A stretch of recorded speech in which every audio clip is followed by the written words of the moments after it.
स्वागत करता हूँ आप सभी का एक बार फिर से बैक बेंचर स्टडी पॉइंट में एक नए डिस्कशन के साथ। पिछली वीडियो में हमने देखा था पार्ट 3, पार्ट 1 और पार्ट 2 हम पीछे देख चुके हैं, बात कर चुके हैं। हमने आर्टिकल 35 तक अब तक क्लियर कर चुका है। अब हम देखेंगे पार्ट 4, कॉन्स्टिट्यूशन के पार्ट 4 में हम देखेंगे, जिसमें कि आर्टिकल 36 से लेकर 51 तक इसका जो है एक्सपेंशन दिया हुआ है कॉन्स्टिट्यूशन के अंदर। पार्ट 4 के बारे में हम सारी जानकारियाँ देखेंगे, एक एक करके एक एक आर्टिकल को डिस्कस करते हुए चलेंगे। तो चलिए शुरू करते हैं बिना किसी देरी के। कॉन्स्टिट्यूशन का पार्ट 4 है, जिसके अंदर डीपीएसपी को दिया हुआ है, यानी कि directive principles of state policy, यानी राज्य के नीति निर्देशक तत्व या सिद्धांत, कुछ भी कह सकते हैं। तो जो राज्य के नीति निर्देशक तत्व हैं, इनको क्यों दिया गया है कॉन्स्टिट्यूशन के अंदर। सबसे पहली बात तो ये बात करें कि जो राज्य है किसी भी देश के अंदर, भारत की अगर हम बात करें तो भारत के राज्यों को कुछ कर्तव्य ऐसे दिए हुए हैं जो कि उनको करने चाहिए, यानी जनता की भलाई के लिए राज्यों के लिए कुछ कर्तव्य निर्धारित किए हुए हैं। अब ये उनका कर्तव्य है, वो करें या ना करें ये राज्य के ऊपर डिपेंड करता है, लेकिन ये संविधान द्वारा वर्णित किए गए हैं कि ये राज्य के कर्तव्य हैं। कर्तव्य ऐसे होते हैं, जैसे मान लीजिए आपका कर्तव्य है कि आप बड़ों का आदर करें, छोटों से प्यार करें, है ना, सबकी इज्जत करें, लेकिन आपका कर्तव्य है, आप नहीं कर रहे तो इसमें ये तो है नहीं कोई गोली मार देगा। तो कर्तव्य है, उसका पालन करो या ना करो वो आपके ऊपर डिपेंड करता है। ऐसे ही राज्य के लिए कर्तव्य दिए हुए हैं, तो कर्तव्य अगर राज्य पालन करता है तो अच्छी बात है, नहीं करता है तो हम उसके ऊपर कोई ऑब्जेक्शन नहीं उठा सकते हैं। इसीलिए इसको बताया गया है कि ये परिवर्तनीय जो है वो नहीं है, यानी इनको बदला नहीं जा सकता और इन्हें न्यायालय में लागू नहीं किया जा सकता, यानी इनको न्यायालय में किसी प्रकार की कोई चुनौती नहीं दी जा सकती। अगर कोई राज्य अपने कर्तव्यों का पालन नहीं कर रहा है तो आप उसके खिलाफ कोई भी एक्शन नहीं ले सकते हैं, ठीक है। तो अब बात करें जैसे डीपीएसपी हमारे संविधान में लाया कहाँ से गया है, क्योंकि हमारे भारत के संविधान को उधार का थैला कहा जाता है। तो उधार का थैला कहा जाता है तो इसका मतलब इसके अंदर कई देशों के संविधान से कुछ ना कुछ लिया गया है। तो जो हमारे नीति निर्देशक तत्व है वो कहाँ से लिए गए हैं, आयरलैंड के संविधान से, ठीक है। डीपीएसपी जितने भी हैं वो सारे आयरलैंड के संविधान से लिए हुए हैं।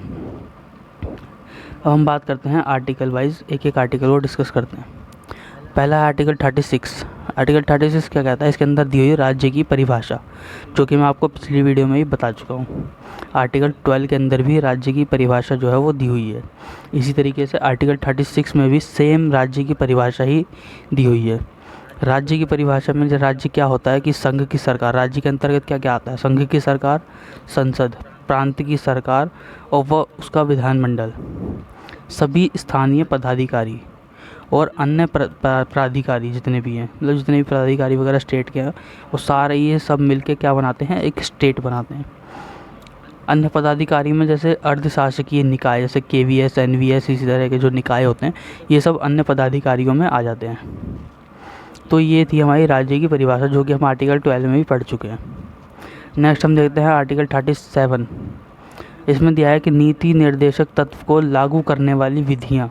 इसमें विधियों के बारे में वर्णन किया हुआ कि इन जो नीति निर्देशक तत्व हम जो पढ़ने वाले हैं, जो हमारे पार्ट 4 में दिए हुए हैं कॉन्स्टिट्यूशन के, उनको लागू करने की क्या विधि होगी, उसका क्या प्रोसेस होगा, किस तरीके से ये राज्यों के ऊपर लागू होंगे। तो चलिए डीपीएसपी की अगर हम बात करें तो ये 3 टाइप्स के होते हैं। हमें संविधान के अंदर जो है 3 टाइप्स की कैटेगरी में हम इसको डिवाइड कर सकते हैं। पहले कौन से होते हैं, गांधीवादी तत्व। गांधीवादी तत्व होते हैं जो गांधी जी की विचारधारा से प्रभावित हैं, यानी ये वो तत्व हैं जो गांधी जी चाहते थे कि हाँ देश में कुछ ऐसा हो। तो ये कौन कौन सा आर्टिकल में दिए हैं, 40, 43, 43A, 46, 47 और 48। इन सभी आर्टिकल्स में जितने भी आर्टिकल्स हैं जिनमें जो बात कही गई है वो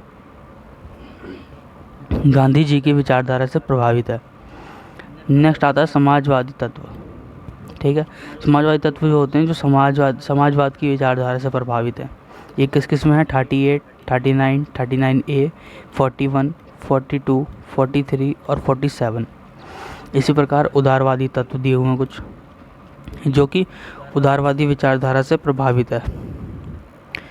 कौन कौन सा आर्टिकल में है, 44, 45, 48, 48A, 49, 50 और 51।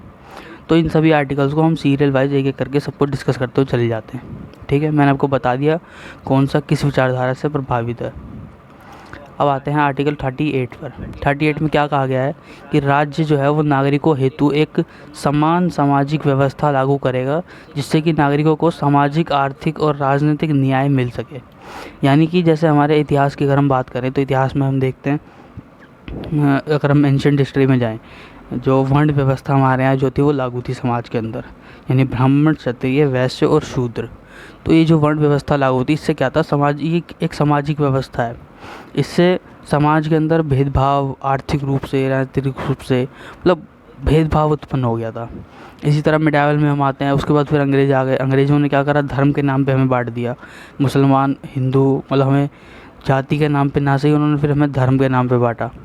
तो हमें राज्य, जब संविधान हमारा लागू हुआ तो इसमें ये कहा गया कि राज्य को एक ऐसी सामाजिक व्यवस्था लागू करनी है जिससे कि नागरिकों को सामाजिक, आर्थिक और राजनीतिक रूप से न्याय मिल सके, यानी उनके साथ किसी भी प्रकार का कोई भेदभाव ना हो, यानी एक समान व्यवस्था होनी चाहिए समाज की जिसके अंदर सभी रह सके, किसी भी प्रकार का भेदभाव, छुआछूत वगैरह ना हो।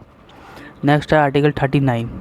इसमें दिया हुआ राज्य द्वारा अनुसरणीय नीति निर्देशक तत्व, यानी ये वो तत्व है कि राज्य को जो है वो ज़रूरी है, मतलब अप्लाई करने ही करने हैं।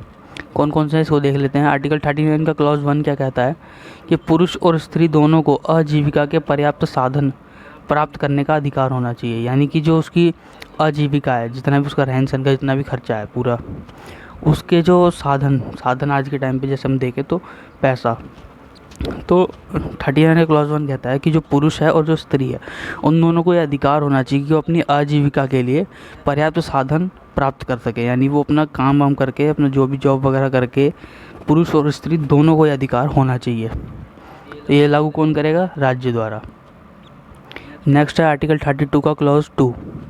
क्लॉज 2 में क्या कहा गया है कि समुदाय के भौतिक संसाधनों का उचित वितरण और स्वामित्व, यानी जितने भी हमारे रिसोर्सेज हैं स्टेट के अंदर, उन रिसोर्सेज का उचित डिस्ट्रीब्यूशन यानी उचित वितरण होना चाहिए, और उनका जो स्वामित्व है वो उसी के हाथ में होना चाहिए, मतलब जिसको दिया गया है वो स्वामित्व फिर उसी के हाथ में, किसी एक के हाथ में स्वामित्व इसका नहीं होना चाहिए। यानी कि ये मतलब जो संसाधन है वो ऐसा कोई ना हो कि मतलब एक कब्जा करके बैठे पूरे बड़े संसाधन के ऊपर। ठीक है, तो स्वामित्व किसी एक के पास नहीं होना चाहिए, ये वितरण होना चाहिए, इसका डिस्ट्रीब्यूशन होना चाहिए। और डिस्ट्रीब्यूशन कैसे, अनइक्वल नहीं, बराबर का डिस्ट्रीब्यूशन होना चाहिए। नेक्स्ट है आर्टिकल 39 का क्लॉज 3। क्लॉज 3 क्या कहता है कि उत्पादन के साधनों का विकेंद्रीकरण, यानी कि वही उत्पादन के जो साधन है, जैसे कि मान लीजिए आपको कोई फैक्ट्री खोलनी है, छोटा मोटा कोई अपना काम शुरू करना है, तो वो क्या है आपके लिए उत्पादन का एक साधन है। ठीक है, उत्पादन के साधनों पर क्या होता है चाहिए, विकेंद्रीकरण होना चाहिए, यानी कि इसके लिए सबके पास अधिकार होना चाहिए कि वो इसको यूज़ कर सके, इसको ले सके, खरीद सके, अपना कोई छोटा मोटा काम धंधा शुरू कर सके। इससे पहले क्या था, केंद्रीकरण, यानी किसी एक पर्टिकुलर कंपनी या किसी संस्था के हाथ में ये होता था कि वो इन संसाधनों का किस तरीके से उपयोग करेगी, और उत्पादन करना भी फिर उसी के हाथ में हुआ करता था। तो उन सब का विकेंद्रीकरण करना, यानी सबके लिए इक्वल व्यवस्था बना देना कि उत्पादन के साधनों पर सबका अधिकार है। ठीक है, नेक्स्ट है आर्टिकल 39 का क्लॉज 4। क्लॉज 4 क्या कहता है, समान कार्य के लिए, यानी एक ही कार्य के लिए समान वेतन, यानी वही काम, जैसे मान लीजिए आप कॉल सेंटर में अगर काम कर रहे हैं, किसी भी जॉब, कहीं पर भी जॉब कर रहे हैं, आप कोई सॉफ्टवेयर इंजीनियर है, कोई डॉक्टर है, क्या होता है कि अगर कोई पुरुष मान लीजिए डॉक्टर है तो उसकी सैलरी मान लीजिए 1.5 लाख है, वहीं अगर कोई महिला डॉक्टर है उसकी सैलरी 1,20,000 या 1 लाख है। तो ये जो भेदभाव है ये नहीं होना चाहिए। कहने का मतलब ये है कि समान कार्य के लिए जब वो काम एक जैसा कर रहे हैं तो उनके लिए उनके पास समान वेतन होना चाहिए, यानी कि उनको जो सैलरी मिल रही है वो भी एक जैसी होनी चाहिए अगर वो काम एक जैसा कर रहे हैं तो। ठीक है, नेक्स्ट है आर्टिकल 39 का क्लॉज 5। क्लॉज 5 क्या कहता है, कार्यस्थल पर महिला और पुरुष कामगारों के लिए स्वास्थ्य की देखभाल करना, यानी जितने भी जहाँ भी आप उनको रख रहे हैं, अपने आपके जो भी वर्कर हैं, उनके लिए आपको उचित स्वास्थ्य देखभाल जो है वो उपलब्ध करानी है। ये काम कौन करेगा, राज्य द्वारा कराया जाएगा, नियम कानून बना के करेंगे। जो फैक्ट्री के या जो भी बिज़नेस के ओनर है वो काम करेंगे, लेकिन उनके लिए कानून कौन बनाएगा? राज्य बनाएगा, कि राज्य कोई ऐसा कानून लागू करे जिससे कि कार्यस्थल पर महिला और पुरुष दोनों जो कारीगर हैं कार्यस्थल पर जो काम कर रहे हैं उनकी स्वास्थ्य देखभाल जो है वो की जाए। नेक्स्ट है आर्टिकल 39 का क्लॉज 6। क्लॉज 6 क्या कहता है कि बच्चों को स्वतंत्र और गरिमामयी वातावरण, ठीक है, खुले में उनको खेलने दिया जाए, उनके विचारों को बढ़ाया जाए और उनके स्वास्थ्य विकास की सुविधाएं उनको प्रदान करना बच्चों को, ठीक है, बच्चों के लिए, यानी 14 साल तक के लिए जितने भी बच्चे होते हैं उन सबको स्वतंत्र और गरिमामयी वातावरण उपलब्ध कराया जाए और उनके स्वास्थ्य विकास की जो सुविधाएं हैं हॉस्पिटल वगैरह में, उनके जो स्वास्थ्य विकास है उसको भी बढ़ाया जाए। ये काम किसका है? राज्य का। नेक्स्ट है आर्टिकल 39 का क्लॉज ए। तो क्लॉज ए क्या कहता है कि ये सबसे पहले तो ये 42वें संविधान संशोधन 1976 द्वारा जोड़ा गया था, ठीक है, ये बात ध्यान रखनी है आपको कब जोड़ा गया था। उसके बाद इसमें कहा गया है कि समान न्याय और निःशुल्क विधिक सहायता ये कौन उपलब्ध कराएगा? राज्य। किसको? नागरिकों को। तो क्या होता है, जैसे मान लीजिए कोई गरीब आदमी है, उससे कोई गलती हो गई, उसको कोई केस हो गया या उसके किसी अधिकार का शोषण हो रहा है और उसको किसी के खिलाफ केस फाइल करना है या उसको याचिका वगैरह दायर करनी है, अगर कोई आदमी अपने अधिकारों के खिलाफ केस भी लड़ना चाहे तो उसके लिए भी आज के टाइम पे पैसों की ज़रूरत होती है। तो उस गरीब आदमी का पैसा है नहीं तो वो क्या करेगा? अपना शोषण झेलेगा या अपने अधिकारों का हनन होने देगा। तो उसके पास पैसों के अभाव होने की वजह से इसीलिए आर्टिकल 39 के क्लॉज ए में कहा गया है कि समान न्याय, राज्य जो है वो हर नागरिक को समान न्याय उपलब्ध कराए और निःशुल्क विधिक सहायता भी उसको उपलब्ध कराए। अगर उसके पास ऐसा कुछ नहीं है तो जैसे आपने कोर्ट में एक सुना होगा कि सरकारी वकील होते हैं, तो वो क्या करते हैं, ऐसे ही कम पैसों में या फ्री में भी जैसे होता है तो वो सहायता कर देते हैं लोगों की। तो इसीलिए वो राज्य द्वारा प्रावधान किए जाएँ ताकि लोगों को समान न्याय मिल सके, ठीक है, कोई भी न्याय से वंचित ना रह जाए। इसके लिए राज्य जो है वो अपना नियम कानून बनाएंगे आर्टिकल 39 ए के तहत। आर्टिकल 40 में कहा गया है ग्राम पंचायतों का संगठन मतलब गठन, यानी कि जितनी भी ग्राम पंचायतें हैं उनका गठन किसके तहत किया जाएगा? आर्टिकल 40 के तहत। आर्टिकल 41 क्या कहता है? कुछ दशाओं में काम, शिक्षा व रोज़गार प्राप्त करने का अधिकार, यानी कुछ दशाओं में काम, शिक्षा, रोज़गार प्राप्त करने का अधिकार। कुछ दशाओं में जैसे कि कोई बीमार पड़ गया या हो सकता है उसका एक्सीडेंट हो गया, हाथ पैर टूट गए, तो क्या होता है, मान लीजिए एक परिवार है, एक फैमिली है जिसमें एक पति, पत्नी और बच्चे हैं। मान लीजिए पति का किसी आदमी का जो है वो किसी भी तरीके से डेथ हो गई मान लीजिए, या उसका एक्सीडेंट हो गया, वो बीमार पड़ गया, तो ऐसे टाइम पे क्या होगा कि महिला को काम करने जाना पड़ेगा और उसके जो बच्चे हैं उनको शिक्षा की भी ज़रूरत है। तो ऐसी दशाओं में महिला को रोज़गार प्राप्त करने का अधिकार होना चाहिए और बच्चों के लिए उचित शिक्षा जो है वो उपलब्ध कराई जाए। किसके द्वारा? राज्य द्वारा। ये सब जो हम पढ़ रहे हैं ये सिर्फ राज्य के लिए कर्तव्य हैं, राज्य के नीति निर्देशक तत्व, यानी कि राज्य के कर्तव्य इसमें बताए गए हैं। तो राज्य का ये कर्तव्य बनता है कि वो उस महिला को रोज़गार उपलब्ध कराए या उसके बच्चों को शिक्षा उपलब्ध कराए और उसका इलाज वगैरह जो है वो सही से कराए। नेक्स्ट है आर्टिकल 42 में क्या गया है कि काम की न्याय संगत और मानवोचित दशाएं एवं प्रसूति सहायता का उपबंध, ठीक है, यानी काम में, मान लीजिए काम है, आप कहीं भी जॉब कर रहे हैं, जॉब के टाइम पे आपको क्या है, न्याय संगत और मानवोचित दशाएं, यानी कि आपकी क्षमता के अनुसार आपको काम दिया जाए और मानवोचित व्यवहार किया जाए। ये नहीं कि आपको मानव ना समझकर मशीन समझ के आपसे कुछ भी काम करवाया जाए, कितना भी काम करवाया जाए, तो ये उचित नहीं होगा। इसलिए मानवोचित दशाएं काम के टाइम पर रखी जाएं और न्याय संगत रखा जाए। और प्रसूति सहायता मतलब जैसे कुछ महिलाएं होती हैं, महिलाएं काम कर रही हैं, अब वो गर्भवती हैं, तो उनके लिए क्या करा जाए कि गवर्नमेंट ने प्रावधान किया है कि 9 महीने तक, जब तक वो गर्भवती हैं तब तक बिना किसी वेतन के काटे उनको काम पे भी नहीं आना, वो अपने घर पे रह सकती हैं और उनका वेतन भी हर महीने टाइम टू टाइम पहुंचाया जाएगा। तो ये होती है प्रसूति सहायता। इस चीज़ का उपबंध जो है आर्टिकल 42 के तहत किया गया है। आर्टिकल 43 क्या कहता है कि कामगारों हेतु निर्वाह योग्य मजदूरी और कुटीर उद्योगों को प्रोत्साहन, यानी कि जितने भी काम कर रहे हैं मजदूर वगैरह हैं उनको अपनी आजीविका चलाने लायक उनको इतनी मजदूरी दी जाए ताकि वो अपना रोज़ का गुजारा चला लें। और जो कुटीर उद्योग हैं, छोटे मोटे जो उद्योग हैं, जो बहुत छोटे हैं, बहुत छोटे लेवल पर जो कुटीर उद्योग खोले हैं, कॉलोनी लेवल पे या गाँव के स्तर पर जितने भी छोटे छोटे उद्योग फैक्ट्री वगैरह हैं, उन सबको क्या क्या है, प्रोत्साहन दिया जाए ताकि वो और बड़े हों और लोगों को रोज़गार मिल सके। नेक्स्ट है आर्टिकल 43 का ए। 42वें संविधान संशोधन 1976 द्वारा इसको जोड़ा गया था। इसमें क्या कहा गया है कि उद्योगों के प्रबंध में कामगारों का भाग लेना, यानी उद्योगों के प्रबंध में जो मैनेजमेंट होता है, मैनेजमेंट में जो वहाँ के वर्कर्स काम कर रहे हैं, कम से कम उनसे जो है वो राय ली जाए कि हाँ, अगर आप कुछ नया ला रहे हैं, अगर आप कुछ सुविधाएं उसमें डेवलप करना चाह रहे हैं, मान लीजिए आप अपनी जो कुटीर उद्योग है उसको बड़ा कर रहे हैं, तो आप क्या कह रहे हैं, मतलब कहने का मतलब ये है कि काम जो वहाँ वर्कर काम कर रहे हैं उनसे भी सजेशन लिए जाएँ कि उनको किस चीज़ की ज़रूरत है आगे, ताकि वो लोग काम कर सकें, क्योंकि काम उनको करना है तो उनके लिए सुविधाएं उपलब्ध होनी चाहिए। नेक्स्ट है आर्टिकल 43 का क्लॉज बी। ये कब जोड़ा गया था? 97th कॉन्स्टिट्यूशन अमेंडमेंट 2011 के द्वारा इसको जोड़ा गया था। इसमें क्या कहा गया है? सहकारी समितियों का उन्नयन, यानी जो सहकारी समितियां हैं, जो कॉपरेशन कमीशन हैं, उनका क्या करा जाए? उन्नयन किया जाए, यानी कि उनको बढ़ावा दिया जाए, उनकी समृद्धि की जाए, उनको बढ़ावा दिया जाए और ज़्यादा। नेक्स्ट है आर्टिकल 44 में क्या गया है कि नागरिकों हेतु समान नागरिक संहिता। ये जैसे कि अभी चल रहा है यूसीसी, यूनिफॉर्म सिविल कोड, आपने देखा होगा। ये अभी कहाँ पे लागू है? सिर्फ गोवा के अंदर, ठीक है।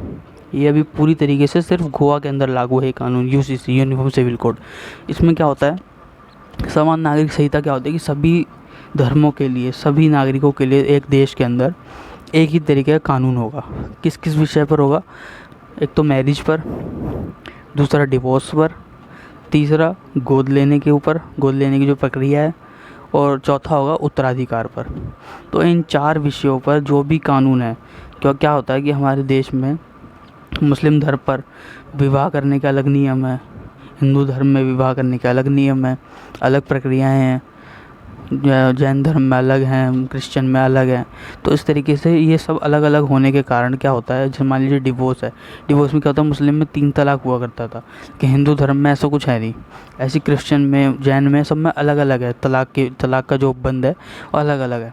अब तलाक का प्रोसेस अलग होने के कारण मान लीजिए कोई मुस्लिम महिला है, अगर उसको तलाक दे दिया गया उसके पति द्वारा, और वो कोर्ट में गई उसके खिलाफ, तो कोर्ट क्या करता है? डिसीजन नहीं दे पाता था, क्योंकि उनका खुद का लॉ ये कहता था, मुस्लिम लॉ जो था, मुस्लिम पर्सनल लॉ ये कहता था, जो तलाक की प्रक्रिया है, जो तलाक दिया जाएगा वो इसी तरीके से दिया जाएगा।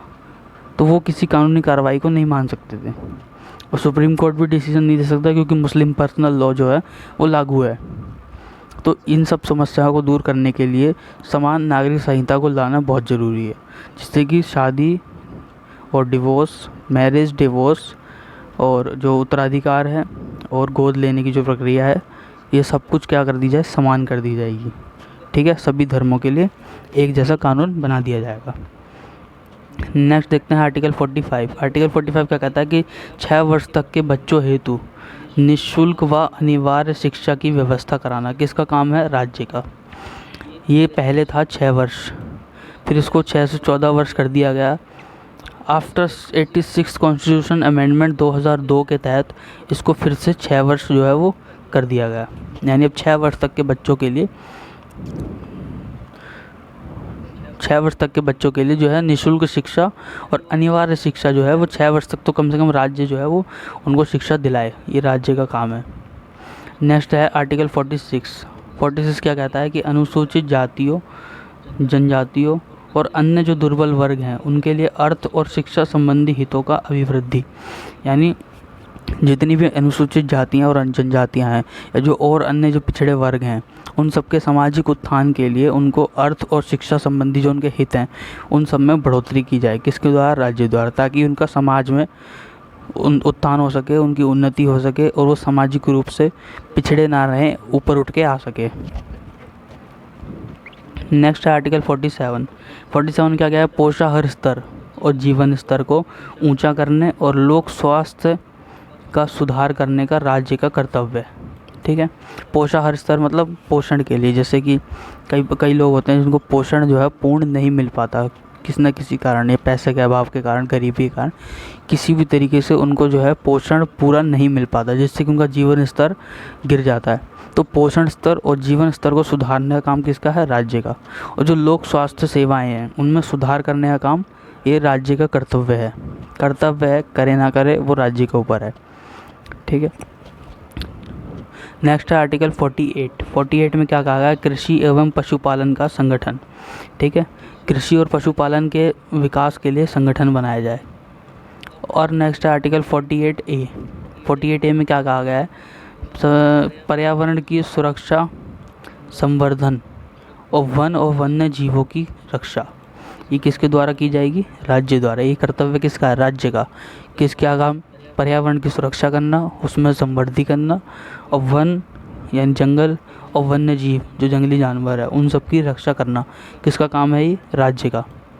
ये कब जो आर्टिकल 48A जो है वो कब जोड़ा गया था? 42nd कॉन्स्टिट्यूशन अमेंडमेंट 1976 के तहत जोड़ा गया था। नेक्स्ट है आर्टिकल 49। 49 में कहा गया है कि राष्ट्रीय महत्व के स्थानों, स्मारकों और वस्तुओं का परीक्षण, यानी जो नेशनल राष्ट्रीय महत्व के स्थान है जैसे लाल किला, इंडिया गेट, ये सब जो है वो राष्ट्रीय महत्व के स्थान है। स्मारक हैं जैसे कुतुब मीनार वगैरह हो गया, या जो अकबर के शिलालेख वगैरह है, सांची का स्तूप हो गया। तो इन चीज़ों को जो राष्ट्रीय महत्व के हैं, यानी जिससे हमारे राष्ट्र की, हमारे संस्कृति की पहचान है जो चीज़ें, उन स्थानों को, उन स्मारकों को और उन वस्तुओं को, उन सब की रक्षा, उन सब का परीक्षण कौन करेगा? वो राज्य करेगा। ये राज्य की जिम्मेदारी है जिस भी राज्य के अंदर ये है। नेक्स्ट है आर्टिकल 50। आर्टिकल 50 क्या कहता है कि कार्यपालिका का न्यायपालिका से पृथक्करण। पृथक्करण मतलब अलग कर देना, यानी कार्यपालिका जो है वो न्यायपालिका के कामों में इंटरफेयर ना करे, और जो न्यायपालिका है वो कार्यपालिका के कामों में इंटरफेयर कर सकती है अगर गलत होता है तो। ठीक है, लेकिन कार्यपालिका न्यायपालिका के काम में इंटरफेयर नहीं कर सकती। आर्टिकल 51। आर्टिकल 51 क्या कहता है कि अंतर्राष्ट्रीय स्तर पर शांति और सुरक्षा की अभिवृद्धि ये किसका काम है? राज्य का। यानी अंतर्राष्ट्रीय लेवल पर मान लीजिए कोई बॉर्डर स्टेट है, पाकिस्तान से मान लीजिए पंजाब लगता है, तो उस राज्य की जिम्मेदारी है कि वो एक तो जो सेंट्रल गवर्नमेंट है वो तो करेगी बाउंड्री की सुरक्षा, लेकिन राज्य की भी जिम्मेदारी, राज्य का भी कर्तव्य बनता है कि वो अंतर्राष्ट्रीय स्तर पर अपनी शांति, अपनी सीमा पर शांति और सुरक्षा को बढ़ावा दे और उनको उनका ध्यान रखे। ठीक है, तो यहाँ हमारा ख़त्म होता है आर्टिकल 51 तक। आर्टिकल 36 से हमने स्टार्ट करा था, जो कि था हमारा कॉन्स्टिट्यूशन का पार्ट 4, जिसके अंदर हमने देखे राज्य के नीति निर्देशक तत्व। ठीक है, और राज्य के नीति निर्देशक तत्व इसमें हम देखे, और नेक्स्ट वीडियो में हम देखेंगे पार्ट 4 का ए, जिसके अंदर 10 कर्तव्य हमारे बताए गए। तो अगली वीडियो में मिलते हैं, तब तक के लिए धन्यवाद। वीडियो कैसी लगी कमेंट में बताइएगा, कोई भी डाउट हो तो कमेंट कीजिएगा।